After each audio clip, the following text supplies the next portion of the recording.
It's not every day you can just decide, oh, I'm going to go make my record in Italy. But I decided to do it, and I was blessed that I came across the right people to allow that to happen. I had this idea 3 years ago of the follow-up record, wanting to call it Canto. Canto is song in Italian, but also I sing, from the verb cantare. And I wanted to celebrate Italian songs because people tend to think of Italian music, they think of opera, or they think of really bad Eurotrash. They don't realize the depth and the scope of Italian music. And I wanted to celebrate Italian songwriters. I wanted to celebrate ones from the past, but also contemporary ones. And I wanted to contribute original material as well. And I didn't want to do something that was stuck in the past. I wanted to maybe hint at it, have a bit of retro nostalgia, but really this was about moving forward and again, evolution. I wasn't born and raised in Italy, I was born and raised here.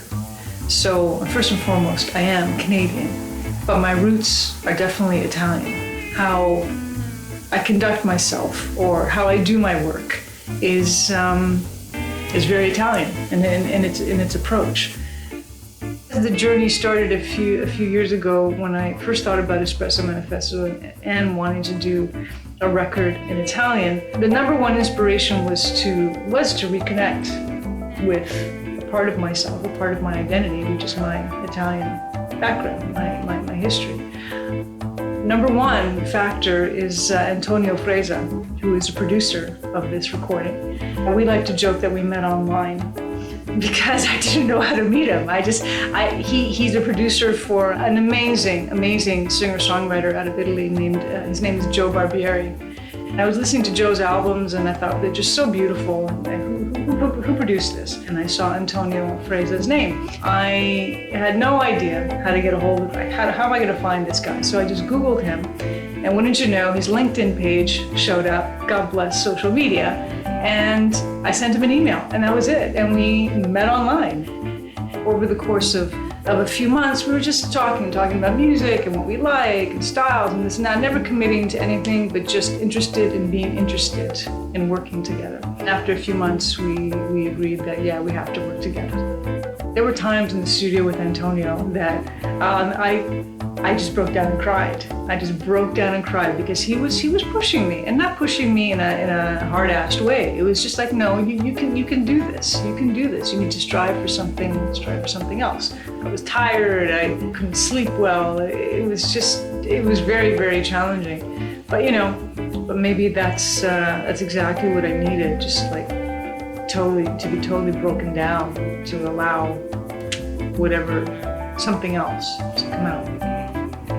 So I was thrilled. I was really, really, really happy to have had the chance to work with my musicians here in Toronto, my Espresso Manifesto band, starting with my husband, Ron Davis, who is an accomplished jazz pianist and a composer and a leader of his awesome group, Sinfonica, and a longtime friend and the musical director for Espresso Manifesto, Kevin Barrett. He was on guitars. On drums, we had Roger Travassos, again, another super accomplished award-winning musician, composer, and producer, and on bass, Mike Downs, another award-winning musician, composer, and producer.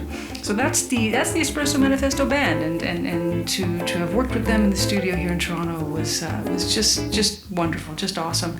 And then we were rejoined with dear friend and renowned clarinetist Gabriele Mirabassi, who we met on the Conte recording we did a few years ago. He's become like an honorary member of Espresso Manifesto, and as well Fabrizio Bosso, an incredible trumpeter. He's a jazz star. He's a jazz star in Italy. He's just touring a lot and plays a lot. He's on everyone's sessions, it seems like, and he too has become a dear friend and like an honorary member of Espresso Manifesto. But the biggest thrill, I think, was to have a 13-piece string ensemble on some of the songs. Antonio conducted and scored the sessions, and it was just unbelievably powerful and surreal, and it was like a dream. I just had to pinch myself at times because it was just so hard to believe that this sound was going to be a part of Canto. I recorded between two cities, Toronto and Naples, where Antonio, my producer, is from. And it was really special to be able to create music in two places that one is my home and one is my homeland. And so we spent 5 days in a studio here in Toronto in October doing the bed tracks. And Antonio came to Toronto to work with us. And then I went off to Naples in November to finish it off. When you're creating, you become very, all your buttons are pushed. You become so insecure and you become self-conscious and you become afraid and you don't even realize these things are taking you over. So it's like you need that person on the outside to see that and to help you and to know that someone's got your back.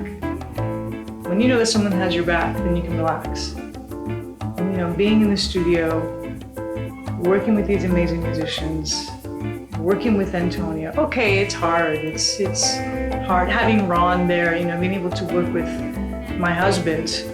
It's a unique experience to be able to share that process with your partner. You have to really watch to not get in the way of all of that, because the worry, the fatigue, the fears, it'll cloud your vision and it'll get in the way of you being right in the moment and really appreciating what's in front of you. If you're right in the moment and appreciating it and really in it, there's happiness. It's surprising us just how much of a life of its own, this seed of an idea, just how much it's grown, and now what it actually is. I didn't know what I was getting myself into, is more like it. I really didn't know what I was getting myself into. I just thought I was doing something just out of love and interest. But we've created something very, very, very special. I'm very proud of this one.